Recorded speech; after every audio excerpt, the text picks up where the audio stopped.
Hello world. Oh yeah, I got that fixed. What day is it today? It's Wednesday, January the 23rd. Present time, 4:32 p.m. And I had my first day of classes. I didn't go to work today, just took it easy. And now I'm here. Today's reading should be an interesting one. It's on a topic that's pretty important to me, and I think you'll see is growing in importance around the world. I don't want to spoil it for you, but we'll dive right in just a moment.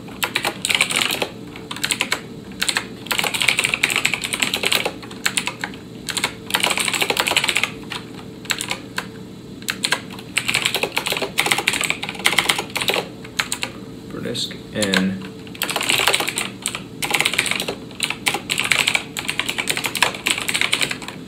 crypto. All right. So let's hop right in, and then I'll get over to the rest of my work over here. Then I'll go eat dinner.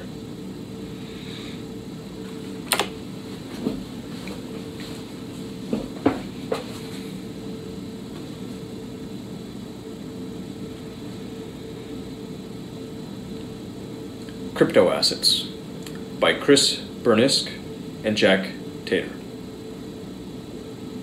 Is it Tater?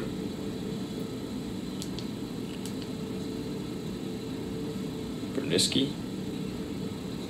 It is Tater. Burniski, apparently. Alright, once more from the top.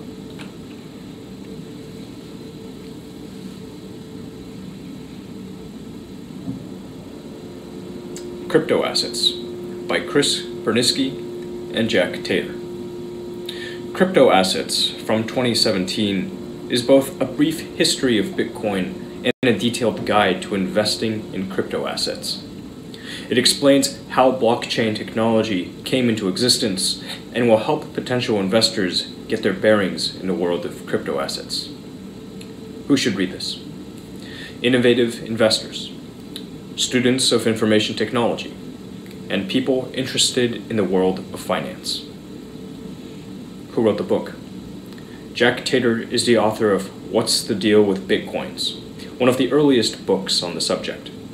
He is an angel investor in crypto asset startups and has worked in the financial services industry for more than 2 decades. Chris Burniski is a co-founder of Placeholder, a New York-based firm specializing in crypto assets. He was instrumental in making Wall Street recognize crypto assets as a new asset class. What's in it for me? Get a grip on crypto assets. At the time of writing, cryptocurrencies are a hot topic of debate. Some say crypto assets are the way of the future, and the time to get in is now. Others will tell you they're fad, and that investing in Bitcoin is just a fancy way of throwing your money out the window. So who's right? Or maybe all this crypto talk is Greek to you, and you're still wondering what exactly a crypto asset is?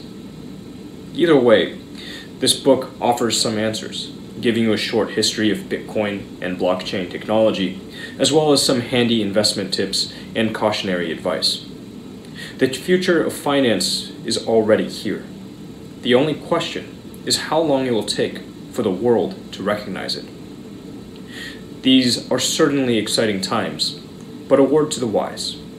The landscape of crypto assets is changing rapidly, so be sure to take the author's advice and do plenty of research yourself. In these blinks, you'll learn about the mysterious origins of Bitcoin, what to watch for in a white paper, and what makes a wallet hot. Crypto asset is an umbrella term for a new asset class that consists of software and a currency. Unless you've been living in a cave on an abandoned island, you've probably heard about Bitcoin by now. In the last few years, it's been all over the news, as have a handful of other crypto assets. an unprecedented digital asset class that presents some thrilling new opportunities both for experienced and amateur investors. Here is a narrower definition of a crypto asset: a commodity consisting of software and an accompanying currency. Okay, but what exactly determines a crypto asset's value? Well, the value of crypto assets, just like the value of other commodities such as gold or oil, depends partly on market supply and demand. Unlike gold and oil, however, crypto assets are intangible, and so it's the value of the software, not of a physical resource, that goes up and down in tandem with the peaks and valleys of the market. Let's take a look at Bitcoin to get a better idea of how this works.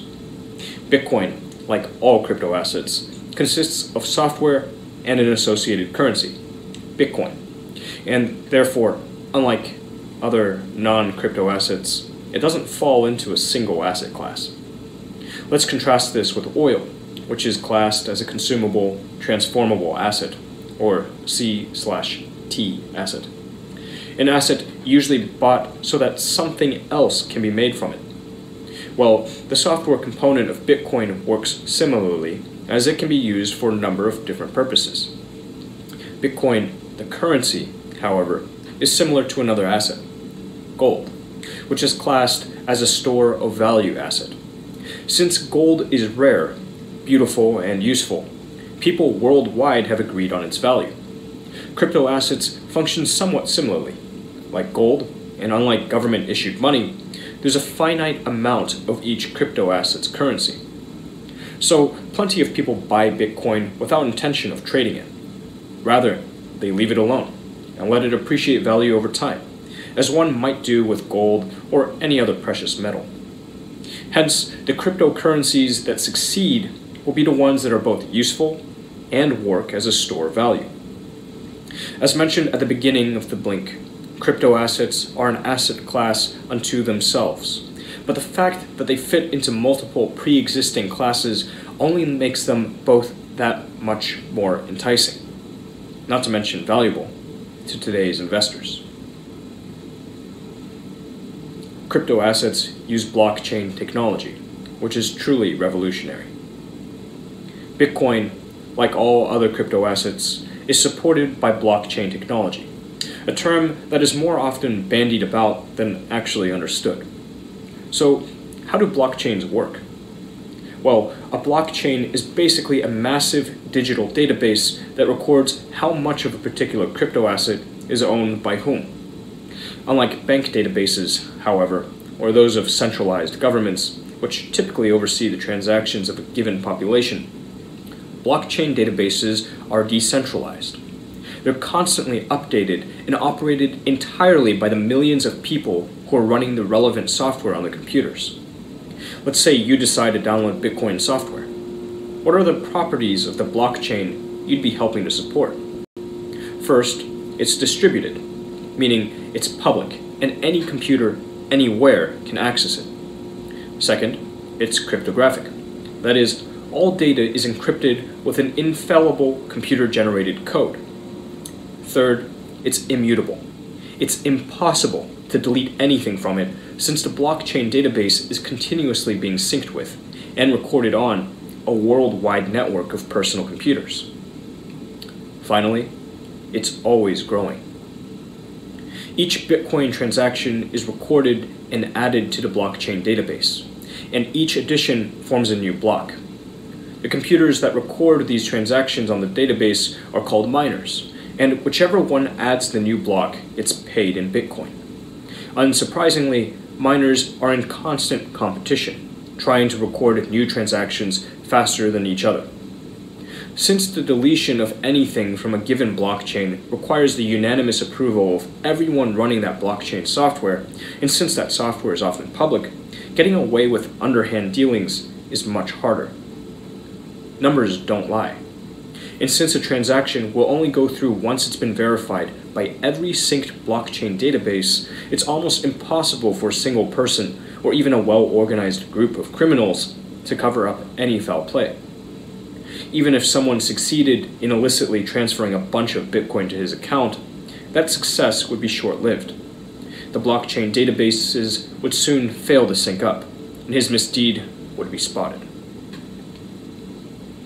Blockchain technology is one of the most important innovations in the history of finance. Brian Kelly. Bitcoin, the first crypto asset on the market, has since been joined by many others. Bitcoin is the most well-known crypto asset, and its currency is worth the most because it was the first one on the market. But there are tons of other crypto assets out there, and new ones are constantly being created. Bitcoin's genesis is tinged with mystery. Bitcoin's, and by extension the blockchain technology's, inventor is said to be a man named Satoshi Nakamoto. However, Nakamoto's identity has yet to be verified, and there are those who believe him to be a group of people. Adding an air of eeriness to these obscure origins, Bitcoin's birthday is on Halloween. In the wake of the 2008 financial crisis, Bitcoin entered the market on October the 31st, presenting an alternative to the financial system that had just failed. Writings credited to Nakamoto make clear that Bitcoin was intended to be decentralized, that is, under no single entity's control, and that instead of being based on trust, its functioning would rely on mathematical proof. After the 2008 financial crisis, a general atmosphere of anger and disillusionment gripped the world. Frustrated with the global financial system, people were enthusiastic about possible solutions, which is precisely what Bitcoin seemed to be. Thus, Bitcoin gained traction and, over the last decade, became what it is today. But the Bitcoin model isn't the only way to do things. Other crypto assets have forged their own paths, either serving different functions or using private blockchains. The most prominent example is Ethereum. Unlike Bitcoin, which uses its blockchain solely for financial transactions, Ethereum uses its to distribute and enable the collaborative creation of open source software. And its native asset, or currency, is called Ether. The Ethereum blockchain, like Bitcoin's, is public, however, which isn't the case for all crypto assets. Monero and Zcash, for example, both use private blockchains, which means that you've got to have special permission to access the blockchain. Generally, financial services have chosen to adopt private blockchains. Monero and Zcash are both currencies, because they both want to take advantage of blockchain technology's efficiency and maintain privacy in their financial dealings. The world of investment and finance is changing, and the brave and well-informed have much to gain. Have you ever considered putting money in the stock market? It's scary because to the uninformed and even to those in the know, it's very hard to predict what will happen. One would think, therefore, that investing in crypto assets, which are relatively young and volatile, would be extremely dicey. But it's actually a pretty safe bet. Crypto assets, such as Bitcoin and the blockchain technology they're supported by, may completely transform the financial world. Just as email all but ousted snail mail, blockchain technology may topple traditional, centralized banking systems. If you missed out on the dot-com boom of the late 90s and early aughts, if you weren't one of the people who invested in eBay or Google when they were still obscure startups, then blockchain technology might be your mulligan. As an asset, Bitcoin is still in its infancy. A single Bitcoin may be pretty pricey today, but the author predicts a great deal of future price appreciation. At the time of writing, Bitcoin's volatility, that is, the fluctuations in its valuation, has diminished. It's a stabler asset now, and though you probably won't get the exponential returns of someone who bought $10 worth of Bitcoin back in 2010, you probably won't face major losses either. And Bitcoin should only become more popular. Currently, most mainstream businesses don't accept Bitcoins, making it inconvenient for users. But once Bitcoin gains more traction and usability increases, demand will begin to rise, and Bitcoin's price will go up too. In the meantime, younger crypto assets, such as Ethereum, continue to be volatile, a state in which they'll remain until their undergirding value and support systems prove reliable. So beware. Before you make an investment, familiarize yourself with the risks. Otherwise, you won't be taking advantage of an opportunity, you'll simply be gambling with your money. Investing in crypto assets isn't risk-free. You might lose your money. Hold your horses. Before you withdraw your life savings and invest it all in crypto assets, let's take a detailed look at some of the dangers that go hand in hand with investment. Danger number 1, the speculation of crowds problem. In less technical language, it's the danger of monkey see, monkey do. This danger arises when tons of amateur speculators begin investing because they see other people doing it. None of them really knows much about the actual worth of the asset they're investing in or has considered the rationality of their investment. They're simply hopping on the bandwagon. This usually happens when professional speculators who, unlike investors, aren't interested in the true merit of a particular asset begin buying it up. These people are simply there to make a profit, and so they try to buy when prices are low and sell when prices are high. Now, if a lot of speculators begin buying up a single crypto asset, causing the price to rise, then other, less experienced speculators might get inspired to buy too. If the crypto asset then somehow fails or proves to be flawed, or if the professional speculators suddenly sell, these amateur speculators stand to lose a great deal of money. Danger number 2 might be referred to as the "this time it's different" mentality. Some people will say that markets learn from their mistakes, and so this time there will be greater stability. Some people will say that crypto assets are unlike anything that's ever been seen before, and so this time the old rules don't apply. On one level, these people would be right.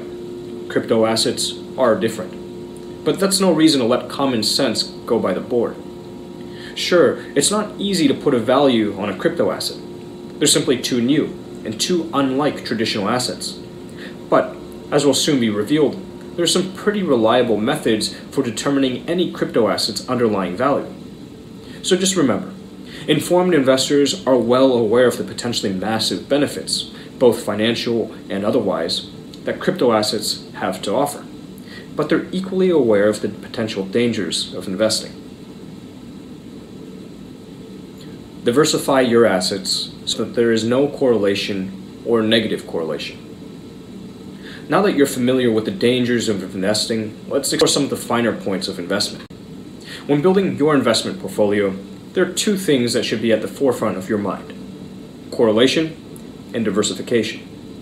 Investments should work together, with each asset complementing all the others.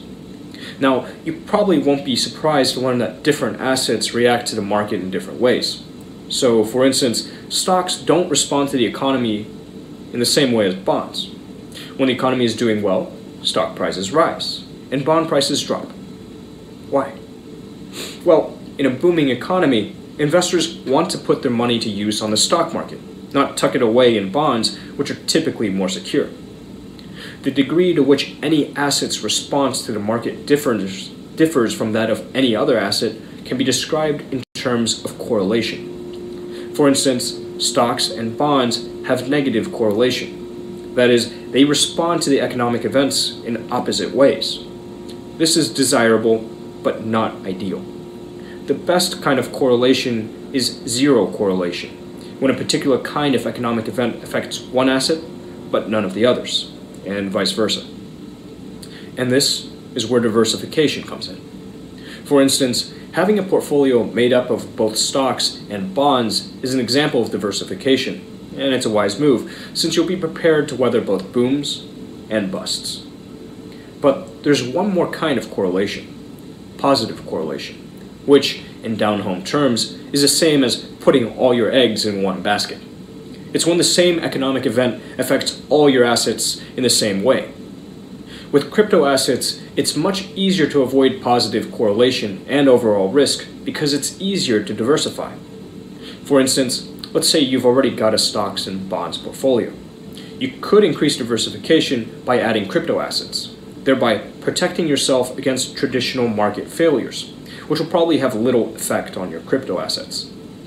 Either there will be no effect, because most crypto assets are zero correlated with traditional markets, or your crypto assets may increase in value, because people might get frustrated with the stock market and turn to cryptocurrencies. Either way, you win. You can buy cryptocurrencies in different ways, but watch their varying trading pair diversities. Maybe you're feeling ready to buy your first crypto assets. It seems like the way of the future, and you have a clear enough idea of how to avoid pitfalls of investment. Well, to buy your first crypto assets, you have to get an account on an exchange site, such as Bitstamp or GDAX.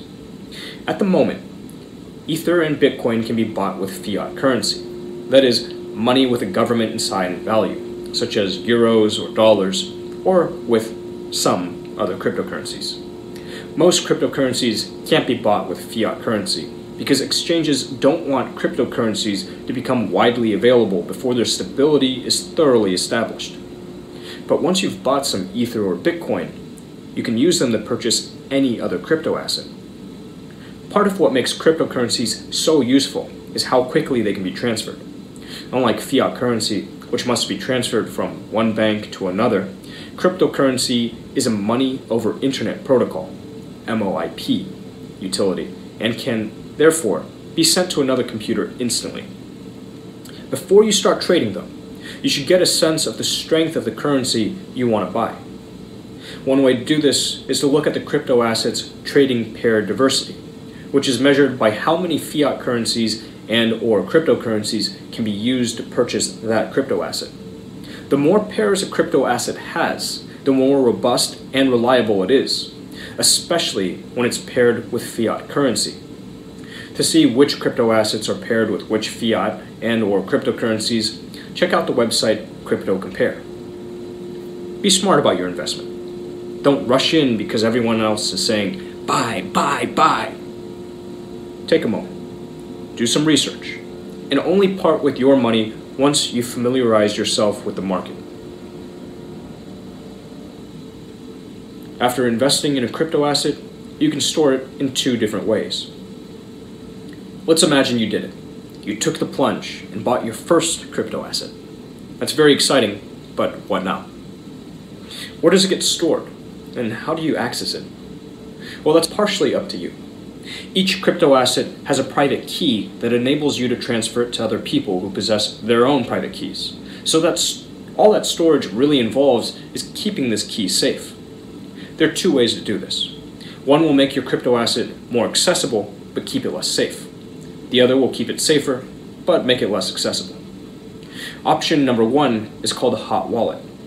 Hot, in this context, means connected to the internet. So your private key would be stored in the cloud, for example, or on a device with internet access. Option number two is cold storage, which just means storing your private key offline. You might use a pin-protected hard drive, for instance, or write down your private key on a piece of paper and store it in a fireproof safe. Both options come with pluses and minuses.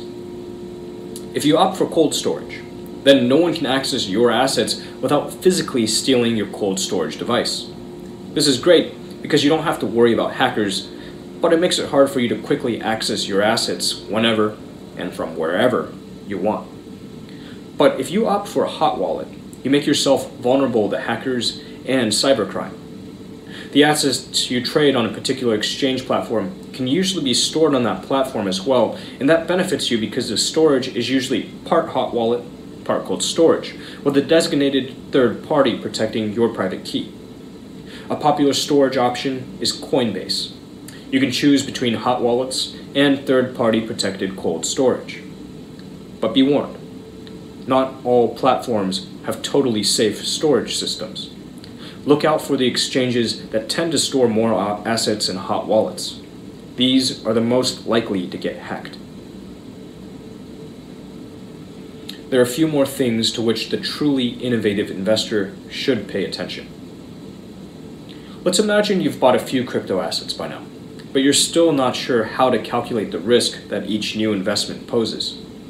If you truly want to be an innovative investor, you've got to do more than glance at a crypto asset's valuation. You must consider its white paper and decentralization edge as well. A crypto asset's white paper is the document that explains what it does. It should clearly lay out how it corrects problems facing other crypto assets and describe in detail both how it compares to the competition and how it functions. White papers should be specific, typo-free, and easy to understand. Vagueness, spelling errors, and inscrutability are all red flags. A crypto asset's decentralization edge is basically its usefulness as a decentralized service. Take Swarm City, for example. This app runs on Ethereum and seeks to provide anyone with a chance to set up their own businesses by enabling them to pay and be paid peer-to-peer, without middleman companies such as Airbnb and Uber taking a cut. There are three more things an innovative investor will consider: community, developers, and issuance model. A trustworthy crypto asset will be situated within a trusted community and backed by competent developers. In other words, the people working on it should be experienced, and the asset's community members should be engaged, either investing in the asset or working as miners. Finally, a solid crypto asset should have a fair issuance model. Issuance models explain native asset distribution, that is, how much of the currency will be distributed in total, as well as how many miners and developers there will be, and how much of a currency will be given to them. Keep a sharp eye out for issuance models that unduly reward miners and developers, thus giving them concentrated power over the asset. Such models are both unfair and dangerous, since other investors will be at the mercy of the whims and poor judgment of the miners and developers. Furthermore, make sure that the initial supply of the crypto asset isn't too high. If it is, its value will probably stay low due to market oversaturation. That's about it. The rest, and how you choose to invest, is up to you. Final summary. The key message in this book. Crypto assets present a huge investment opportunity, the kind that's rarely available to novice investors. But before you jump into the deep end, you absolutely must familiarize yourself with the market and what it means to invest in crypto assets. Read white papers and pay attention to decentralization edges. Keep an eye on trading pair diversities and store your crypto assets securely. And remember, you might lose your money. If you know the risks and do the research, crypto assets can prove a great investment. Actionable advice. Do your homework. Before investing, you should do extensive research on new and existing assets. Put on your reading glasses and turn to the trusted sources. BitcoinMagazine.com offers in-depth articles and is a highly regarded publication, while CoinDesk.com is a great source for the latest news. If you can't find much online information about a particular crypto asset, steer clear of it. If you're not sure what to think of a new crypto asset, go to meetup.com and see what the tech community thinks. Suggested further reading: The Age of Cryptocurrency by Paul Vigna and Michael J. Casey. The Age of Cryptocurrency gives an overview of the history and nature of Bitcoin. It explores the definition of money and explains the dramatic impacts that cryptocurrencies like Bitcoin will have on our economy and the world at large.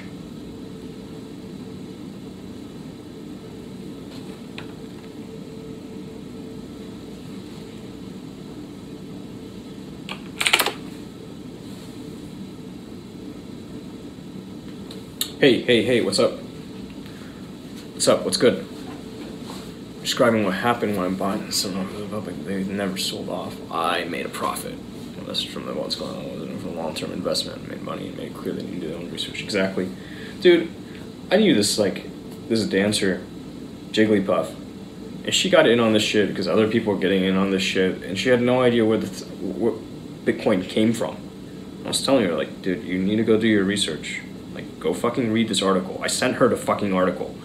Like, read it. Do yourself a favor and read it before you put any money into this game.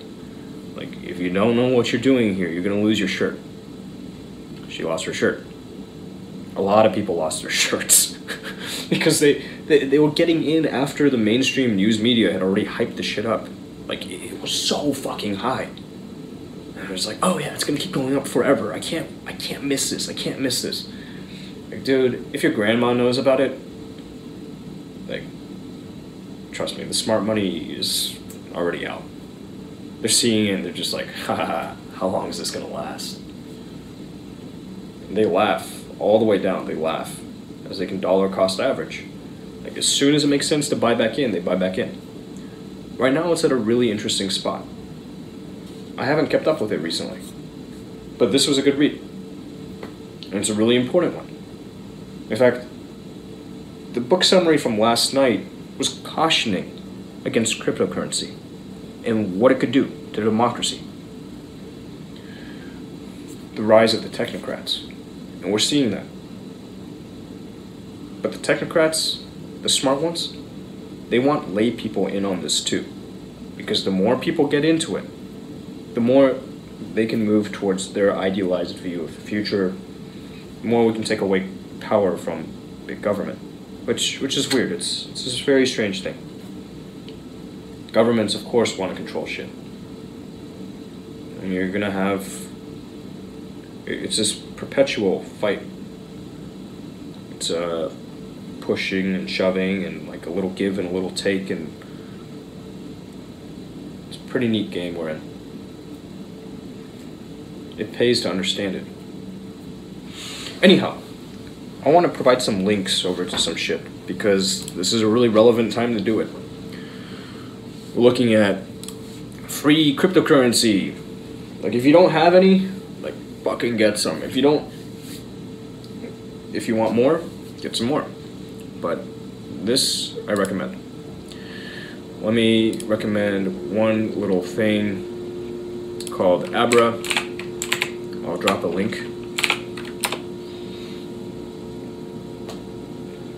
If you sign up using my referral link, I'll get $25 worth of Bitcoin. You'll get $25 worth of Bitcoin as well. And this is what I was talking about. The technocrats wanting everybody in on this. Like, cryptocurrency is here to stay. The world's governments have all acknowledged this. That's why they're trying to tax it. They're trying to lock the shit down. Examples. South Korea's government blocked the purchase and trading of cryptocurrencies back in its big boom. Was it like a year and a half ago?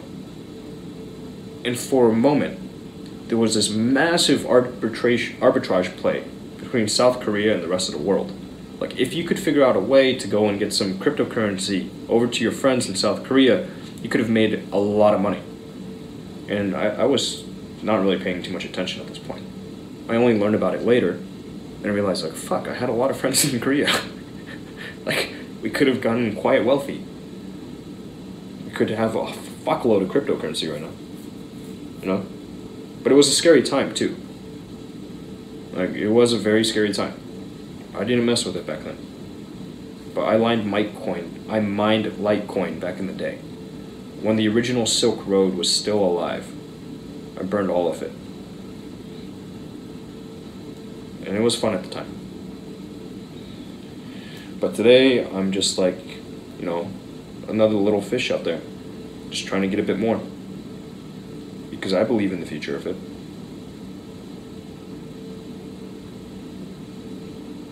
If you need more proof that it's going to stick around, look at the state of Ohio. Look for Ohio cryptocurrency tax payment. More will come.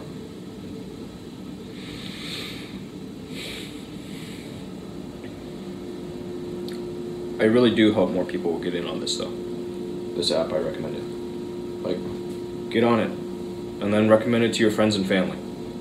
Because really, this is one of those things where, like, the more it gets out there, the safer the future of this thing is.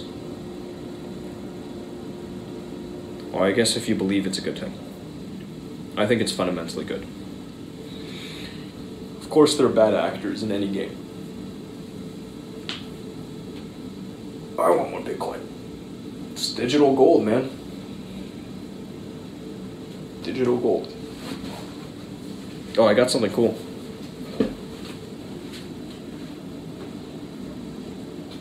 Alright.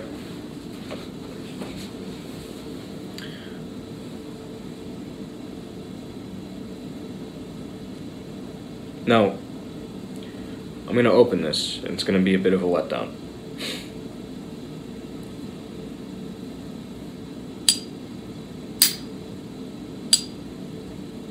Bit of a letdown, right? I need to learn more about this particular one.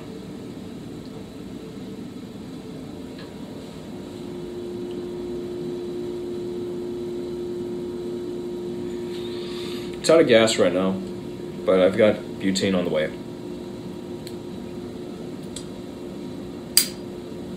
Mr. Moneybags, hey. Welcome back. Today is a special day. It's the first day I'm just not at work since I started.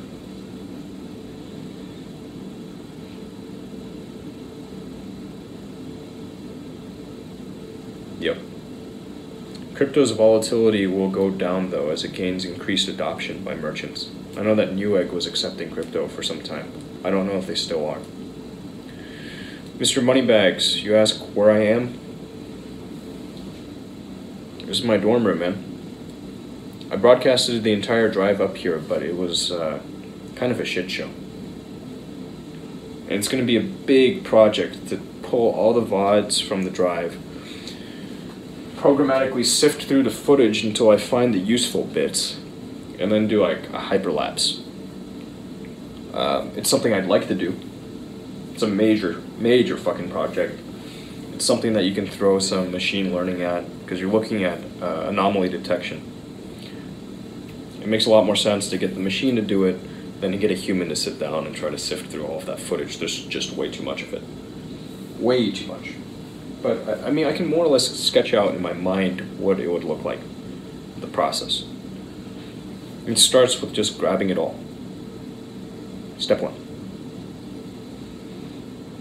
Pull all the VODs. So I've found tools to help me do that. VOD downloaders out of Twitch. I'll pull everything and just start cutting it up. I will not seek to feed it through a non-linear editing app, not until the really end. It needs to be cleaned first. What are we talking about? Video. Big video project. Here, let me show you a bit of what I've been working on. Meanwhile, I'll also get set up over here on this guy. So we start by doing this. Okay, I'm going to start by showing you the individual components that go into the stack. Right now, my broadcast is coming to you being encoded through a rig that's the same form factor as this one.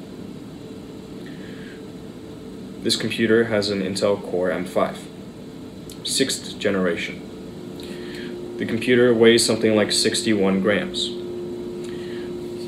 It's got an HDMI port, HDMI male plug, allowing it to fit into any HDMI-enabled display. From there, it pushes out a video feed. Right, you can start using it. Audio, video. It's got USB-C for power as well as additional devices.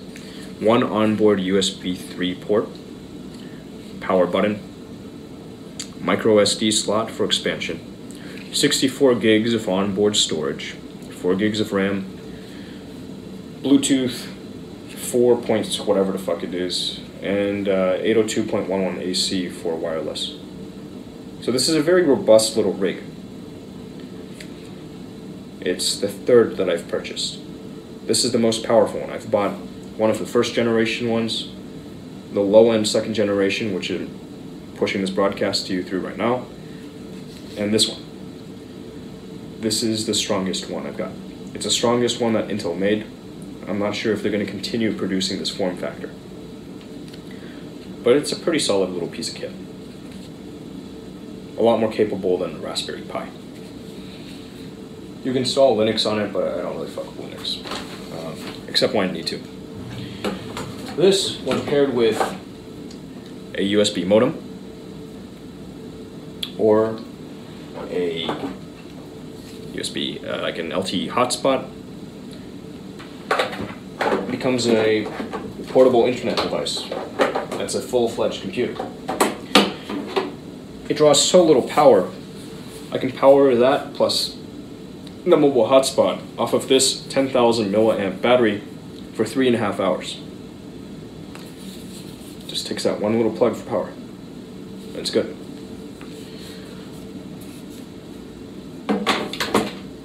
So the current configuration looks like this. Right now, my little Intel Compute Stick that I have set up for my own purposes is using its onboard wireless adapter as a hotspot. It's broadcasting out an SSID. I have an iPhone 8 Plus in front of me. I'm trying to show you. I have an iPhone 8 Plus in front of me, which is connected over to that wireless hotspot and is beaming audio video data at 1080p 30 FPS over NDI to that little rig. And that audio video feed is ingested into OBS, and from there it's encoded down to 6 megabit per second. I think that we're at, I don't know if we're at 44.1 kilohertz or 48 kilohertz on the audio, but that's pushed out. It's pushed out to a service I use, which then pushes the feed over to all the channels. And it gives me quite a bit of flexibility. Like I can drive it OBS through the phone using the remote, but you already know what that looks like, right? It's nothing new. So the new deal is just using these ultra portable machines. Ultra portable low-end computers that sip power.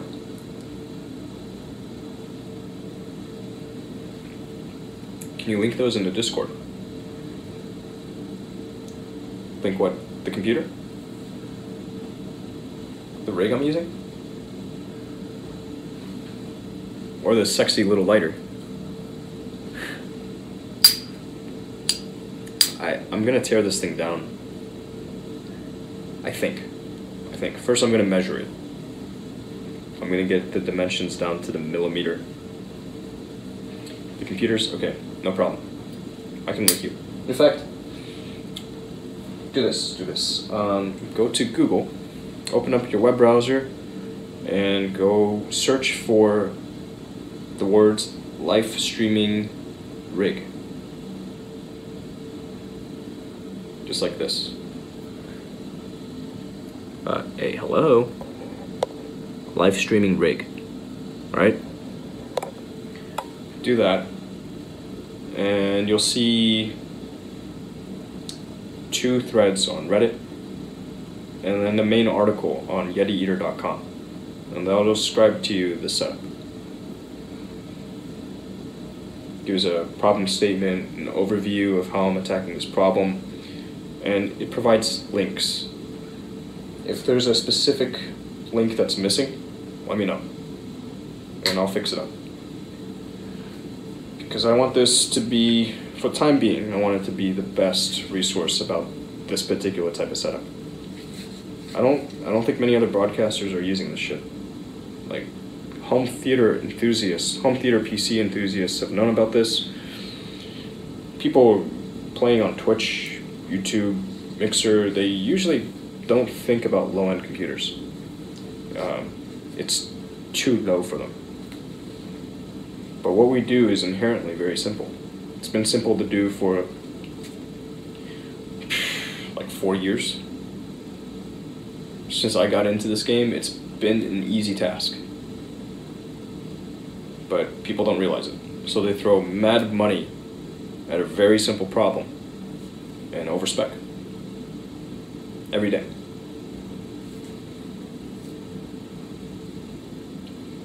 Of course, if you have any questions, you know how to get a hold of me, man. I'm happy to clarify on anything when it comes to this stuff, because this is my project, and I want to see more of these out in the field. I'm willing to provide some services. I'm willing to provide kits, whatever it takes to get more of this out there. But there's still some work to be done. I'm waiting on one piece to get in. Let's actually take a look to see where it's at right now. eBay. since I'm here, purchases, shipped, and okay, it should get here tomorrow. I think it'll get here tomorrow because it's presently out in Kansas City, so I should be receiving this piece tomorrow. Once this piece gets in here, I'm gonna have a USB modem, LTE hotspot, LTE modem router, and multiple cell phones that I can use, and I can experiment more with the bonding. Because that bonding it's another hairy problem, but it's one that's been, I say hairy, it's actually quite tame. It's been solved by people a lot smarter than me. I'm just a user. I'm just a guy that fits shit together, man. Tries to get it to work.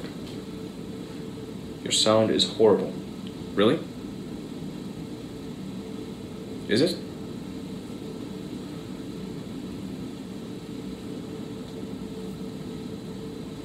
It shouldn't be. But if it is, if it sounds a little fucked up right now, I'll listen to it. Okay, so I'm speaking right now, just doing a quick check. No, it sounds perfectly fine to me. What are you talking about, dude? It sounds perfectly fine to me. Harlow says it sounds fine, and Harlow fucks with audio. That's what Harlow does.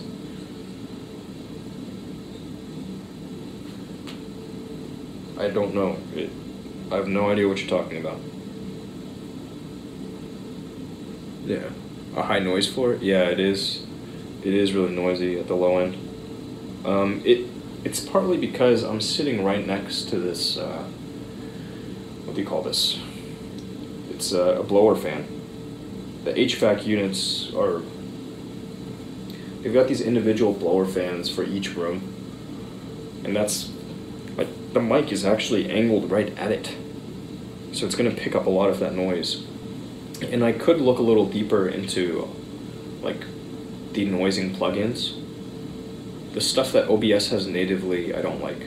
It makes everything super muddy. So I'd rather go through it in post, if I ever get around to it. I mean, I'm gonna get around to it. It's just a matter of time. It is just a matter of time. But yeah. So that's what I got for now. I got this lighter. Just came in last night. Don't have gas in it. I need to get set up to do one thing. I need to start scanning documents again. Like, papers have just been piling up around me for a while. So that's one of the more important tasks that I can knock out while I'm actually in my dorm room. Just getting rid of all the paper. In fact, there's one important piece of paper I need to dig up. So, Jarkler, any progress? The Nighthawk should be getting in tomorrow or the day after. I still need to check my emails to see if there's been a resolution on the ticket I submitted for the bonding solution. It's funny because Gunrun actually explicitly called out the name of the company that I was going to for one specific thing. I don't think he's looked at the other side of it. I mean, I don't know. I haven't asked. But he's aware, at least, of the solution provider I'm going to. The part that I'm using right now, it's what allows me to transmit the signal from this over to my little rig. If it's Speedify, don't trust it. Oh shit. Really? Why is Speedify not trustworthy? Don't trust Speedify. Really? Speedify is trash and doesn't work. Okay. That's news to me. Let me see about this. If Speedify doesn't work, I've got another thing I may work around. Interesting. Yes. Yes. This is the thing that... okay, so on the 16th, I want to say it was the 16th, there was a new MBA student orientation event, and afterwards they did a little social function at the Heidelberg. which is this bar that's like right down the street. It's a bar that students know and love over here. So the MBA office invited current students to go and just like come meet the new cohort. So I went after work. I was like an hour late. But I stopped in and I talked with one guy, this guy named Justin. He's in this program, he's non-traditional because he's actually had work experience. In fact, he owned a company, specifically in the domain of InfoSec, which, if you know me at all, is something I'm quite interested in. So I got to chatting with Justin, and, you know, hackers do what hackers do, so I kind of presented him with this problem. After all, I'd just driven up with that single connection and was suffering these problems with the jumping from cell tower to cell tower, inability to maintain a smooth broadcast. It was just, you know, causing me to pull my hair out. It was, fuck, it sucks. And he suggested something. It has to do with, I presented him the problem like, okay, well, we've got this issue with the packet ordering, right? And he talked deeper about TCP and UDP. And in fact, the Speedify guys that reached out to me, they specifically mentioned this too. The protocol is important. When packet ordering matters, your choice of protocol matters too. So instead of letting the software just go automatically manage everything, this might help. And my fingers are crossed. I don't expect great things out of this. It may very well be the case that I go live and it just goes to shit. And I'm going to keep on bouncing emails back and forth between myself and the support on their end, because, you know, I'm paying for this shit. Even when offered a free partnership, they won't use it. Interesting. Very interesting. Thanks for the heads up, man. I'm going to try to get this thing to work. But yes, it is Speedify. I was waiting. Oh, yeah.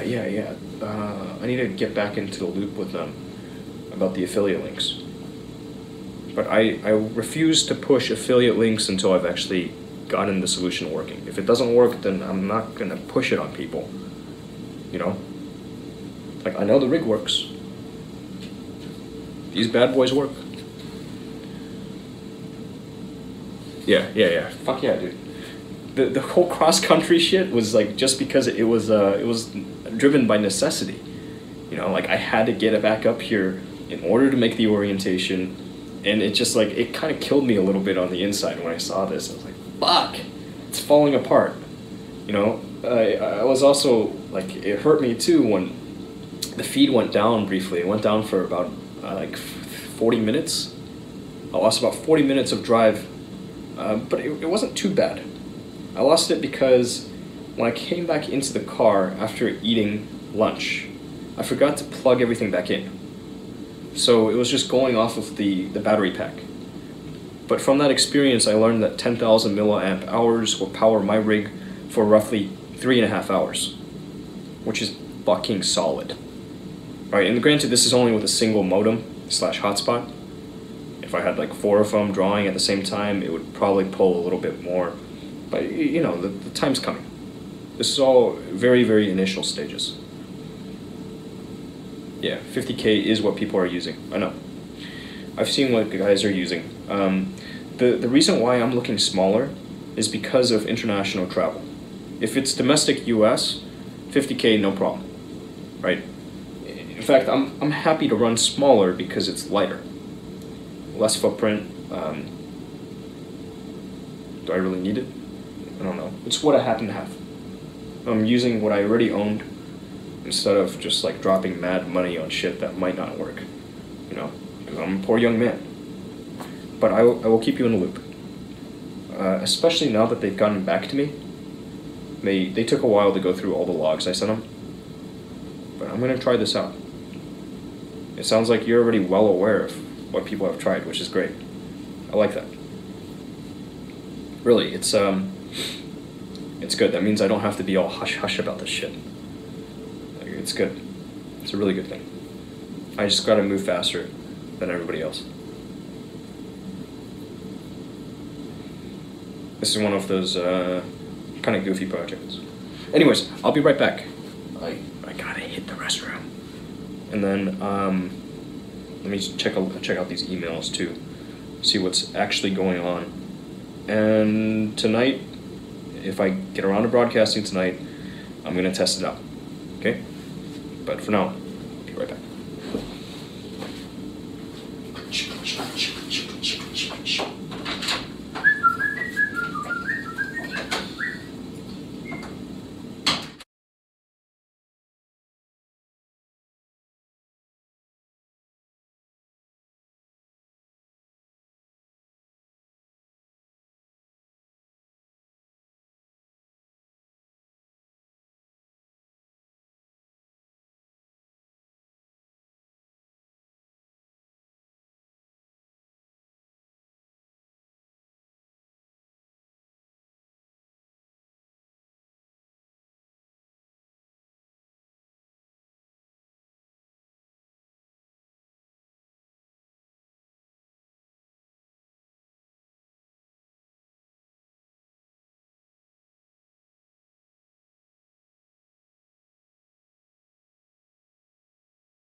Alright.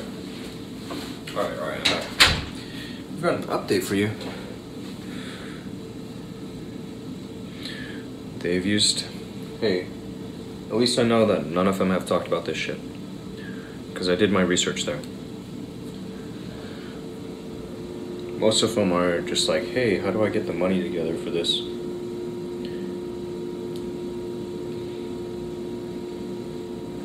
Got an update for you. You're scheduled another time. Restart if you're going to do it now. Okay, that's cool. Thanks for letting me know. So, 5:44. I have 10 minutes. Timer.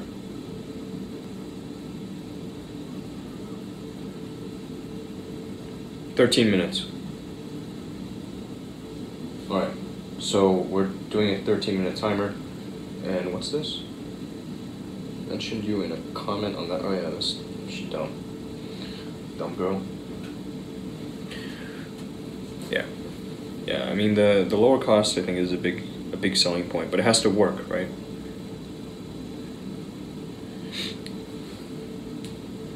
Okay, so today I have my homework cut out for me. I've got that one thing I must do, and I also need to get this together.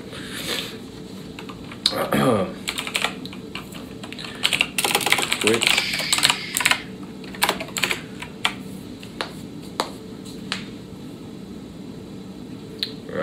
I mean, I'm just attacking the problems that I find. The data problem is an interesting one as well, like a really interesting problem. It's one that I want to attack and kill because I know it's been solved by other people that aren't necessarily specialists. So it's one that I can solve too.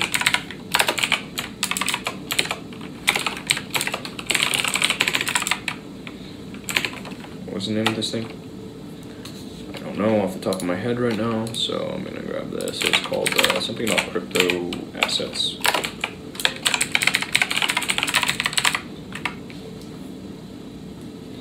Data is the biggest problem, yeah. It's the biggest recurring cost. And then, you know, like, it's the myriad little recurring costs, and then you got the big ones. And in fact, I asked a guy earlier today, I want to say. There was a guy asking about how he could get around having to pay for a VPS in a cloud to handle it, to work as relay. Instead, just piping the RTMP feed back home. And if Pop Player works like as well as you suggested it would, then it's really easy to solve this problem for him, right? That's a really low-hanging fruit as far as technical write-ups are concerned. Just letting people know, hey, use this instead of this, and then boom, you make something. I know that NVIDIA recently made this tweet. They showed off just how efficient, well, not even how efficient, it's really like the new OBS, there's some new OBS, new NV encoder, and it's like I think they updated, OBS project team finally updated the NV encoder library that they're using or something, but it's dropped utilization down to a point where there's like no difference. An NV encoder is perfectly safe to use now. Like, it's been that way for a good while. But I think a lot of people have no idea. Fuck. More and more folks will get on it though.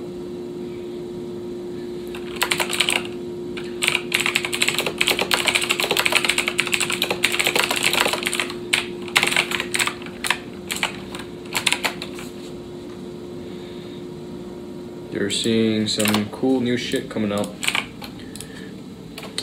Let me pull this stuff while I'm here since I still have a bit of time.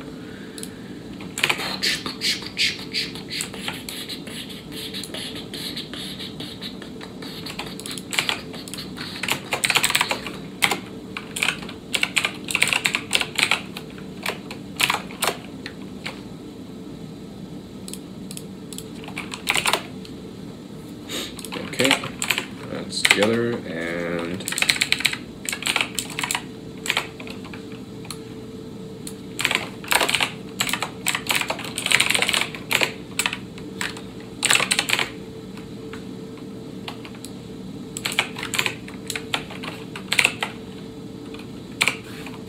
ooh.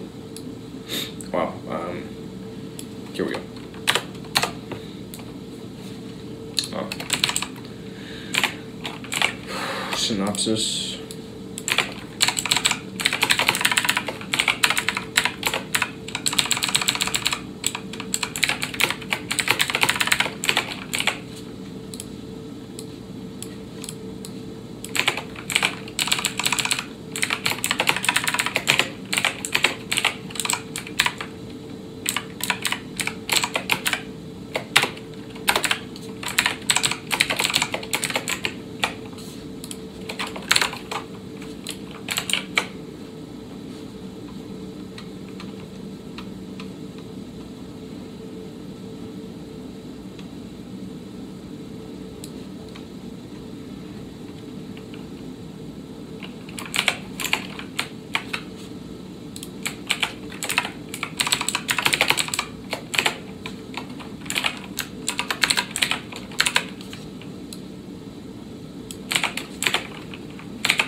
Okay, that was it. And we still have time to spare. I'm gonna set up my scanner and get kicking around the place because I need to go eat. You know, it's like my one big meal a day. I had breakfast today, which is something I haven't been doing recently. But, you know, I like my hot breakfasts. I had the omelet today. I allowed myself to sleep, woke up roughly 9:14, I want to say. So I think I got my 8 hours of rest. And at that point, I was ready to go about the rest of my day. Feeling pretty good. Just to go and get started. So we had a nice full day. This thing, gotta get power over to my dealio. Spam, eggs, and rice is where it's at. Yeah, classic, man. Fucking musubis. I like musubis. A little Hawaiian action for you. What's this bad boy? This is linked up to the power over there. I've got this other guy for power over here. I have this over here because it makes sense. It keeps it cold. I like things frosty. Except for my women, I do not like them to be frosty, especially not towards me. But that's okay. We can fix that over time. And oh shit. Oh my lord. My god. Oh my god. Oh my god. Oh my god. I am in some, not pain, it's more just like slight discomfort. I think that we pulled this one because it's not presently in use, but it's fine. Actually, it makes more sense to pull the fan out of line for now because it's freaking winter time. Like, how often are you gonna run a fan in the winter, right? Never, unless you're fucking crazy. Oh. Life is good, man. I hope you've been doing well. I hope the new year's been treating you well, man. I've got some small assignments to knock out for school. There's going to be quite a bit of reading this semester, but that's fine. Reading is good. I enjoy reading. If I find some good reading, I'll share it with you guys. You know, 'cause that's just what I do. It's one of the things I do is try to share good things with other people. And it's not even necessarily people I care about. It's just people. Connectedness. That's what we need more of. We need connection. Yeah. Anyways, so where are we at? Yeah, it's about time for me to kill this so that I can go eat some food and see how my international student friends are doing, as well as my domestic friends. See what everybody's up to. And I think I'm gonna take my laptop with me. It's fully charged now. That way, in case there's some downtime, I can do some other work. Gotta book plane tickets. Have to make a final decision on it. I really don't know. I'm not yet decided. Not 100% yet. The lens. Dude, I love this lens. The fuzziness is so... Yeah, it is really bad. But I love it. I love it. I like it because, you know, it's like the lenses in my own glasses are... They're like 3-4 years old, right? I see the world kind of fuzzy. So when I provide this little window into my world, it's also a little fuzzy, and it's just, you know, like it's the truth. It's the fucking truth.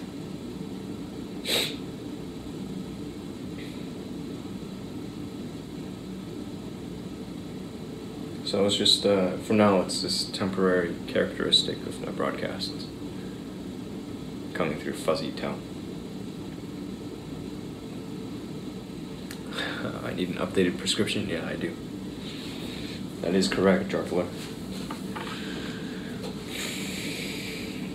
You know, it's, my vision is still drifting a little bit, because these past few years I've been pretty hard on my eyes. Like, I've spent way too much time looking at screens for long hours. So bear in mind, like, I started broadcasting this time. You're lucky, man. Genetics plus some other shit. Oh, I got this as a little freebie today. I'd like to thank Deloitte for hooking it up with the lip balm, which really comes in handy this time of year. And this one smells really good too. I like to think it makes my lips really, really kissable.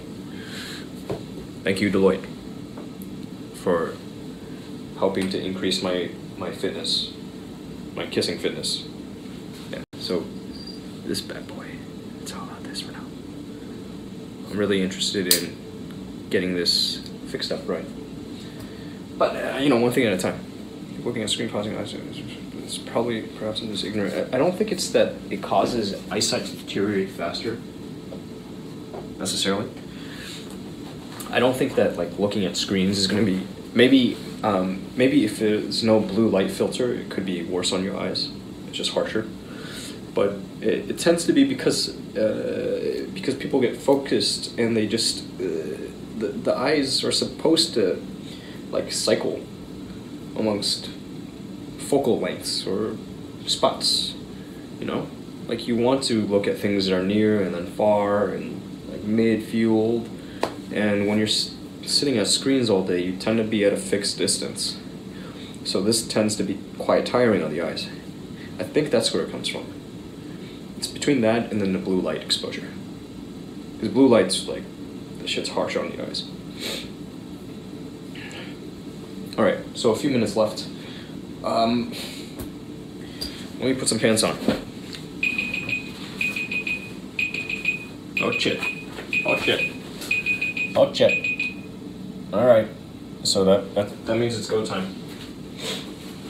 It's actually a few minutes before go time because